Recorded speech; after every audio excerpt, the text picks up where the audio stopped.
Hello again. So I hope that you had a chance to review the SHRM-BASK. Today we're going to talk about the reading material, and mostly I just want to go over how to use the BASK PDF. So let's take a look together.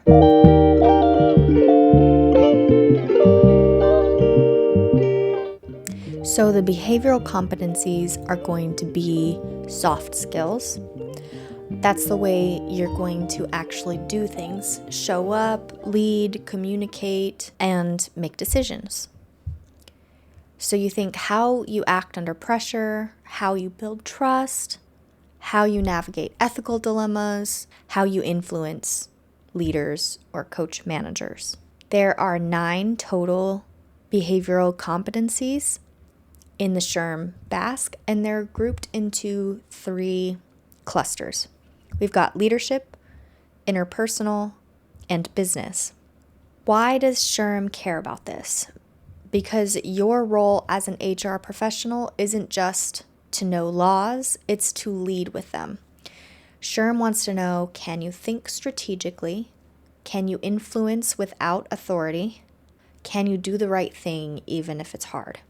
That's why about 40% of the exam is made up of these SJTs, or situational judgment test questions, where the right answer is based on your judgment, not just your knowledge. Now let's talk about the knowledge areas. These are the technical and functional skills of human resources, the things you need to know to do your job well. So SHRM breaks these into 3 domains. This is people, organization, and workplace. This is where you'll find topics like talent acquisition, total rewards, employee relations, learning and development, HR metrics, risk management, U.S. employment laws, stuff like that. Why do we need both? So here's the big picture. Behavioral competencies show how you think and act. Knowledge areas show what you know and apply. And SHRM wants to see both, because it's one thing to know FMLA, it's another to coach a manager who's frustrated with an employee who's on leave. It's one thing to build a compensation plan, and it's a whole other thing to be able to explain it in a way that keeps your team engaged and informed. So you need both to pass the exam, but more importantly, you need both to be a trusted HR partner in real life. If you currently work in human resources, I suggest as you study, don't just memorize, practice applying. Ask yourself, how would SHRM want me to handle this situation as things come up? We're going to dive more into these competencies and knowledge areas as we go through this video series.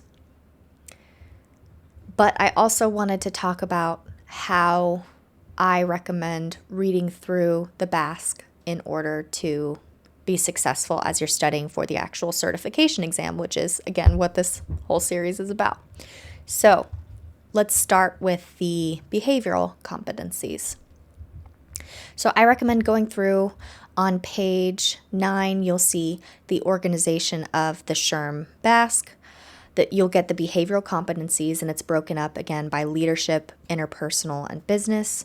And each competency will provide a definition of the competency, key concepts describing the foundational knowledge for the competency, sub-competencies applicable to the competency with definitions. How many times can I say competency?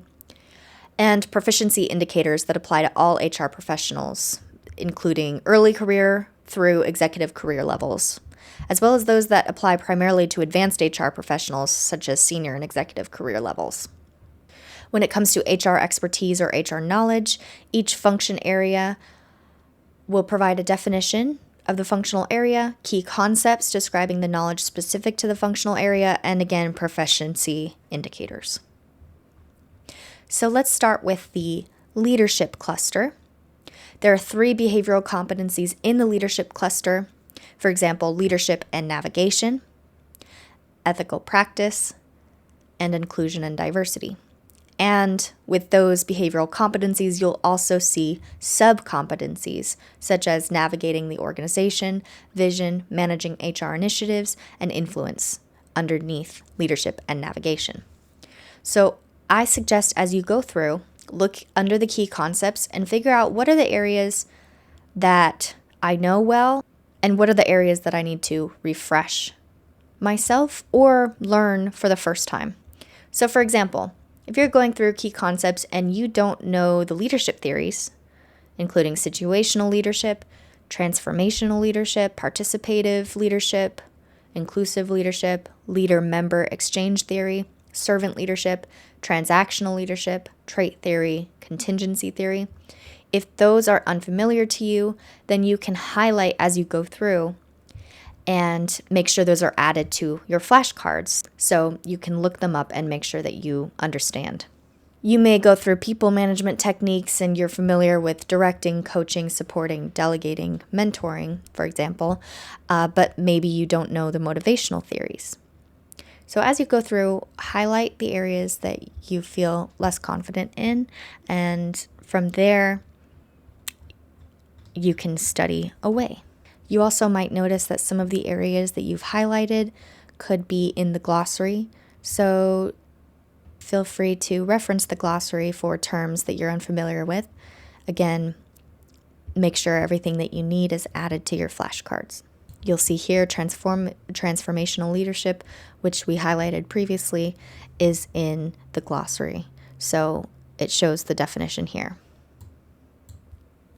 So I recommend going through each of these areas and highlighting everything you don't know, and you can tailor your studying for the rest of the week through there. Over the next weeks, we will go into these areas more deeply. I'll break it up where we'll have 2 domains that we focus on per week. So for example, next week we'll focus on leadership and interpersonal. Another week we might do business and people, and then the following week, workplace and organization. That way we can get deeper knowledge on each of these areas, but it's up to you to know what areas you're weakest on so that you can shape your training accordingly. Hello, future Elizabeth here. Just wanted to say that I have gotten caught up on some of the videos that I wanted to look at and research. So with that, I'm going to pivot this sprint a little bit. Hi, baby. I have my daughter in here with me. She woke up early from her nap, so I'm just finishing up. But it is very important that we study based on what their perspective is when they're writing the test. So I've watched some really good channels. I'm going to be talking about that a bit in tomorrow's video. But for now, I'm not going to be using any more of the ChatGPT generated questions because they have a tendency to look at what the industry is wanting and not necessarily what the SHRM test writers are looking for. So with that, we're going to pivot a little bit, and I'll go into more of that for tomorrow's video. But anyway, thank you so much, and talk to you later. Bye.